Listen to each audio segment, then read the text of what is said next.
Ajnanatimirandasya Jnananjana Shalakaya Chakshurlamilitan Jena Tasmai Shri Gurave Namaha. Gurave Gaurachandraya Radhikaya Tadalaye Krishnaya Krishna Bhaktaya Tad Bhaktaya Namo Namaha.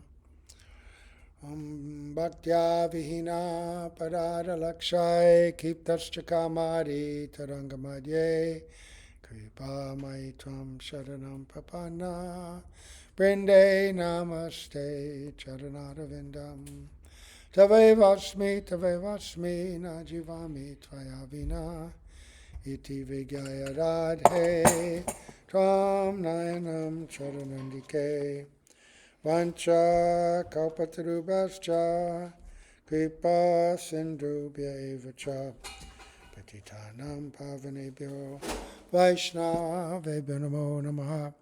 So we'll begin by offering our most humble obeisance unto the lotus feet of our beloved Gurus, unto Sri Guru Pada Padmanitha Bhavishta, Om Vishnu Pada Sto Sat Sri Srimad Abhaya Charanaravinda Bhaktivedanta Swami Maharaj Srila Prabhupada, and unto Sri Guru Pada Padmanitha Bhavishta, Om Vishnu Pada Sto Sat Sri Srimad Bhaktivedanta Narayan Goswami Maharaj, under our exalted Rupa Nuga Guru Varga, and all the assembled Vaishnavas and Vaishnavis.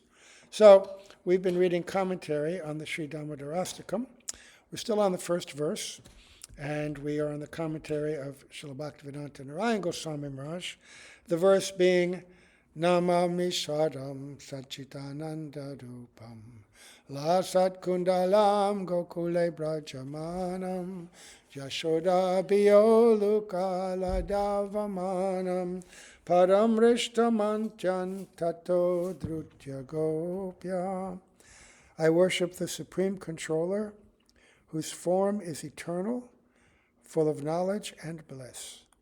Upon his cheeks, makara-shaped earrings are swinging, and he shines most brilliantly in Gokul. Running away from the grinding mortar in great fear of Mother Jashoda, he was ultimately caught from behind. So, continuing on, the latter part of this commentary. In chapter 9 of the 10th canto of Srimad Bhagavatam, there is a description of Sri Damodar Leela.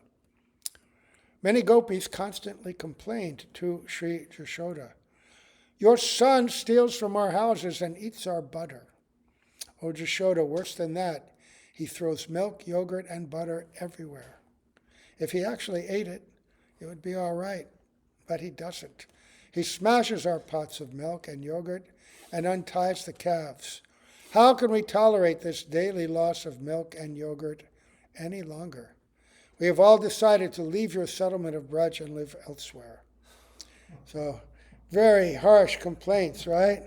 But we're going to hear something about this. Why is Krishna so mischievous? Yeah? Mother Jashoda heard these complaints every day.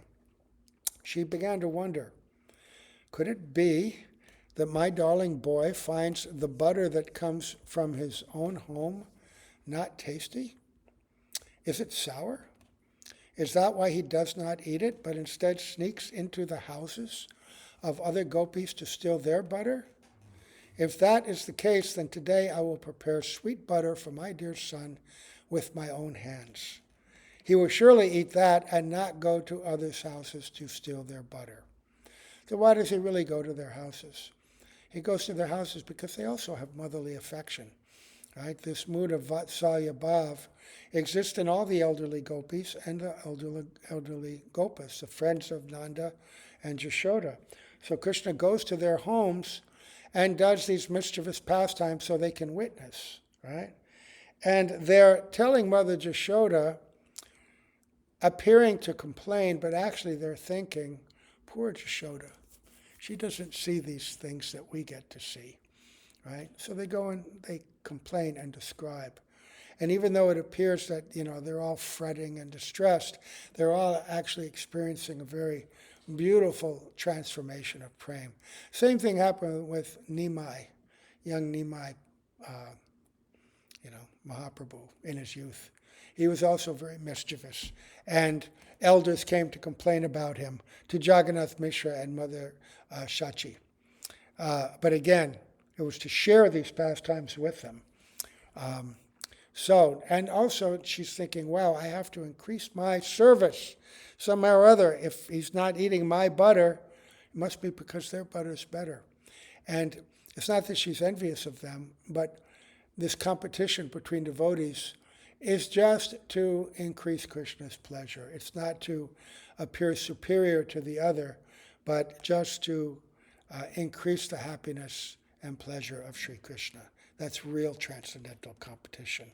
And you take joy when others are making Krishna happy. That's the real point, to make Krishna happy. It was the festival of Deepavali. So she gave leave to all her servants and maidservants. She personally milked Mangala, Ganga, Pishangi, and other cows, and then boiled the milk until it started condensing. When it was the right warmth, she added yogurt culture to it, and then in the early morning, she personally set to churning the freshly cultured yogurt. As she was churning, she became completely immersed in love for her darling son and began to sing. So the whole time she's doing this, she's thinking of her son. That's our aim and object too. We do so much seva, but what are we thinking of while we do it? Right?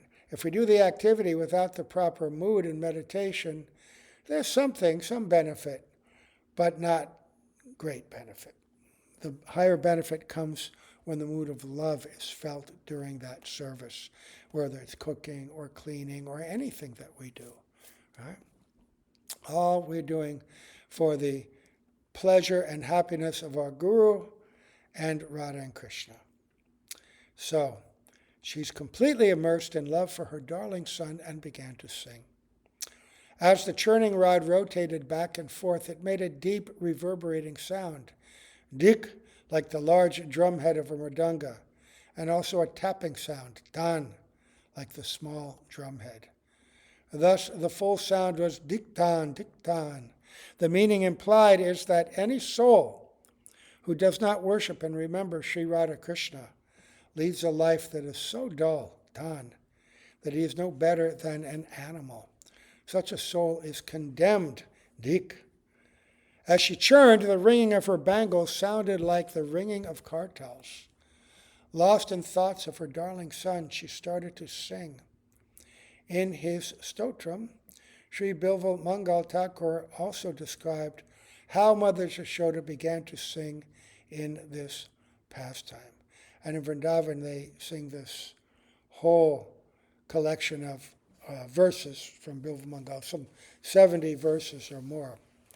Vachit prabhate dadipurna patre nikshipya mantam yuvati mukundam alokya ganam vividam karoti govinda damodaradammadaveti.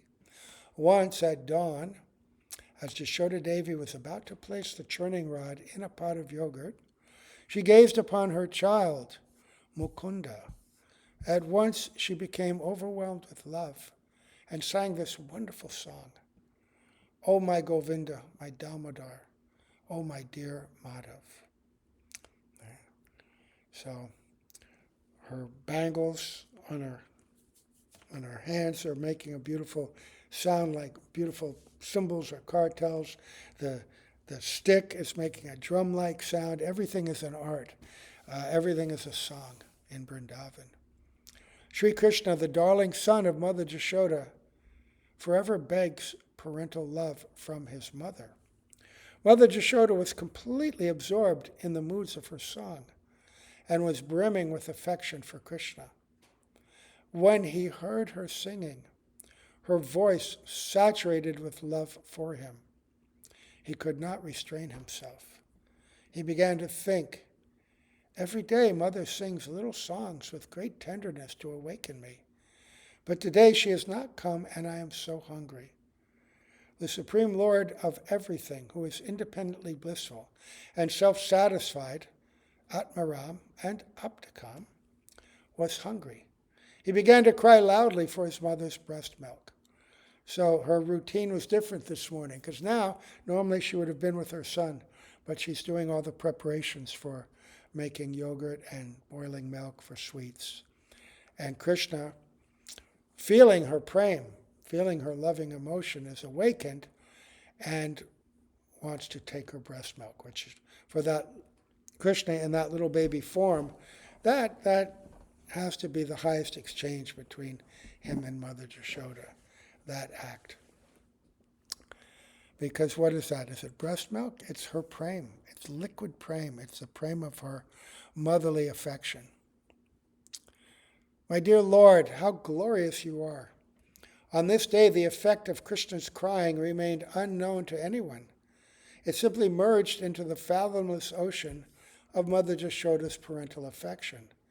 For she was so absorbed in her Sankirtan that she was unable to bear to hear him.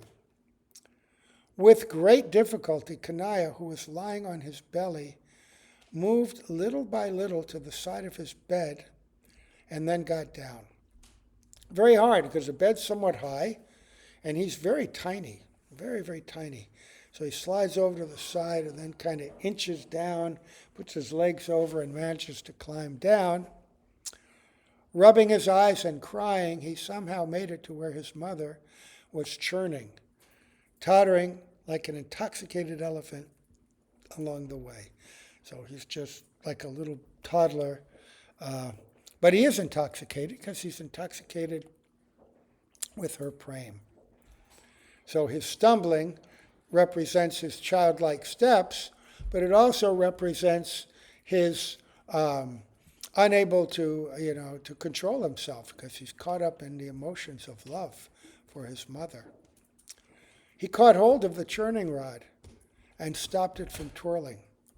Mother Jashoda's absorption broke. Seeing her darling son at her side, she immediately sat him on her lap and began breastfeeding him. Just by seeing her dear Krishna, her limbs became decorated by all the Ashta Sattvika Bhavs. Those are the internal bodily transformations of ecstasy.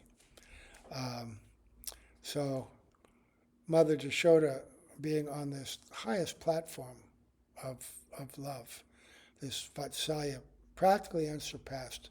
Only the gopis have a higher form of love. When she sees her son, she and takes him in her arms, he's God, but she doesn't know he's God. He's just her son. This is a special benediction for all the inhabitants of Vrindavan. They're with the Supreme Personality of Godhead in his topmost form, his form full of the most opulences, full of the most beauty, but the entire Vrindavan is saturated with the mood of sweetness and Narvat Leela, human-like pastimes, where they don't recognize him as God. Their exchange is just love on the highest level. And she's going through these 8 transformations in her body, all bodily, all ecstasies manifesting in different ways. So furthermore, the special emotion of motherly affection manifested, namely milk began to flow from her breasts. According to Bhakti Rasamrita Sindhu, baby Krishna is the object upon which motherly love, that's Vatsalya Ras, depends. Vishaya Alambana. His mother, Sri Jashoda, is the reservoir of love for him, Ashraya Alambana. Baby Krishna's gorgeous face is the stimulus which rouses that love, the Udipan.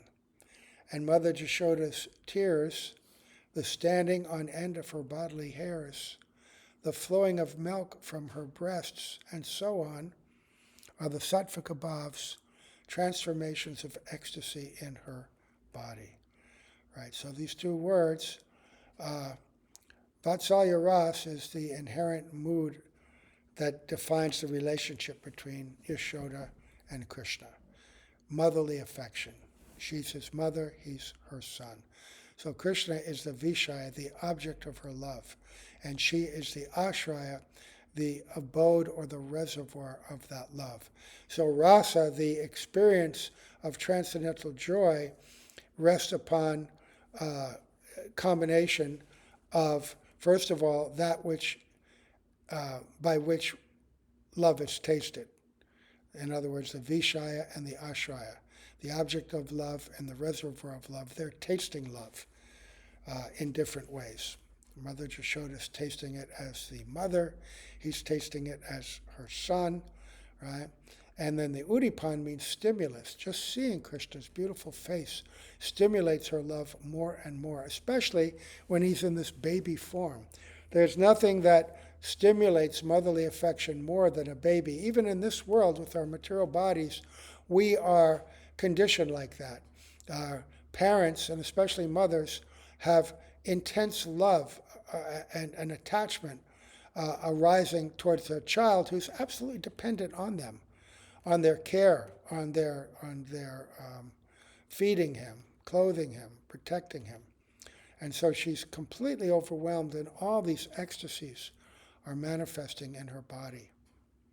All these ingredients of love, namely Vibhav, which is what we just said, Vishaya Alambana, Ashraya Alambana, and Udipan, Anubhav, which are deep emotions, which are expressed outwardly on the body, right?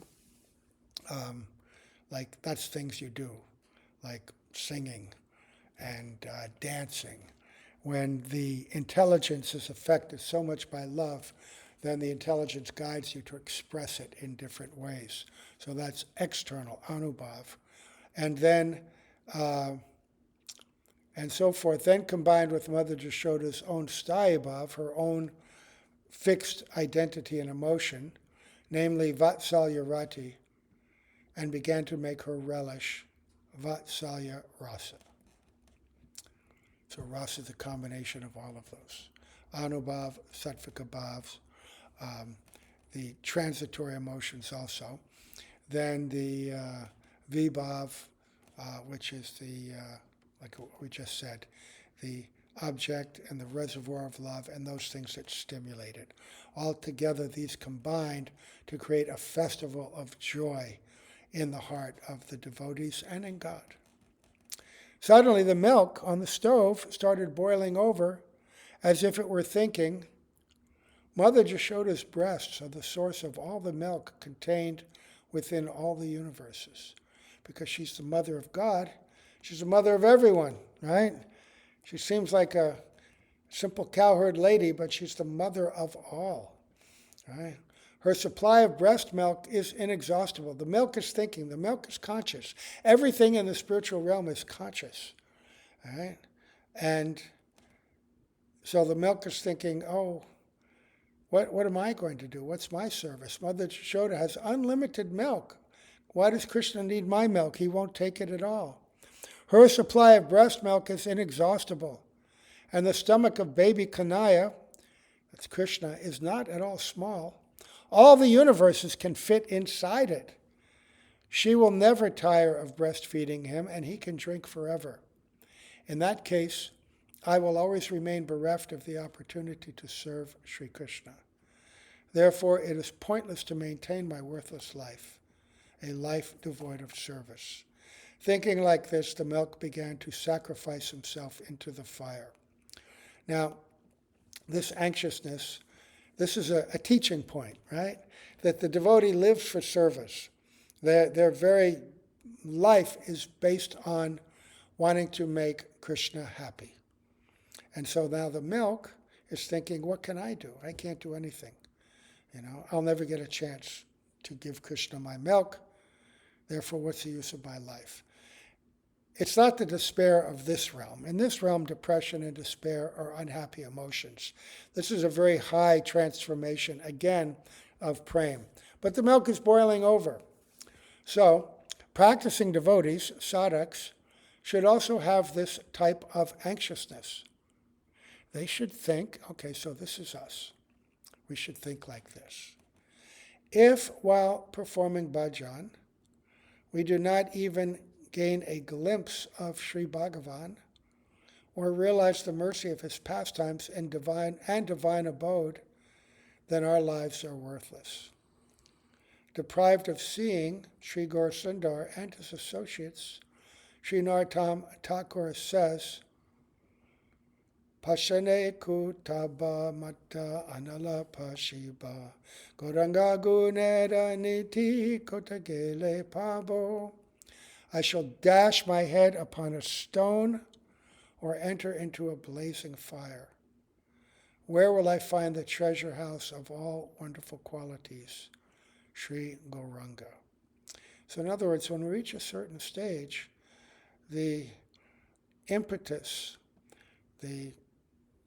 we're so compelled internally to want to serve Krishna that if that is not happening, or we think it's not happening, and we're not getting any realization, then we feel, oh, what is the purpose of my life? This is very high.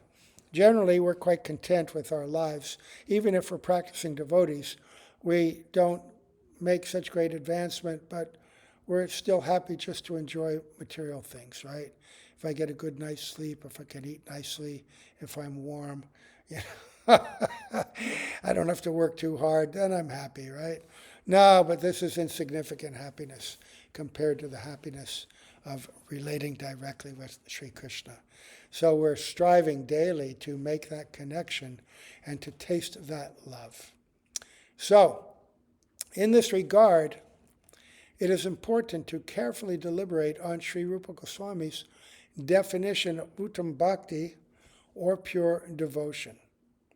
Anyabhilashita shunyam jnanakarmadyanavritam anukulyena krishnanushilanam bhaktir uttama. Translation. When bhakti is performed without any other desire than the aspiration to bring happiness to Krishna, when it is not covered by the endeavor to accumulate dry knowledge or result-oriented work or any other practice for attaining a goal unrelated to him, and when it is cultivated solely with a favorable disposition towards him and for his benefit, then it is Uttam Bhakti, supremely pure devotion. In this verse, the characteristics which describe bhakti are divided into two categories, Swarup Lakshan and Tatashta Lakshana. The first category, Swarup Lakshan, describes the intrinsic qualities of bhakti. The second category, Tatashta Lakshana, includes the marginal qualities of bhakti. So this is the foundational verse for understanding the highest conception of love and service to God.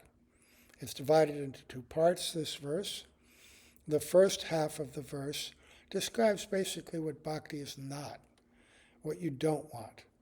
Anya bilashita shunyam. Shunya means free from. Anya bilash means separate desire. In other words, any desire that's not meant for the pleasure of Krishna, free from all that. None of that exists in the life of a devotee. Jnana means the pride of knowledge in this world, or knowledge which results only in impersonal liberation, knowledge which covers bhakti. Jnana karma. Karma means reward-seeking activity, activities that I'm doing for my own pleasure. Free from those activities. Adi means also other things, like perfections through yoga practice, perfections through meditation, through astrology, any other system, right, that gives you any other kind of pleasure, gross or subtle, right?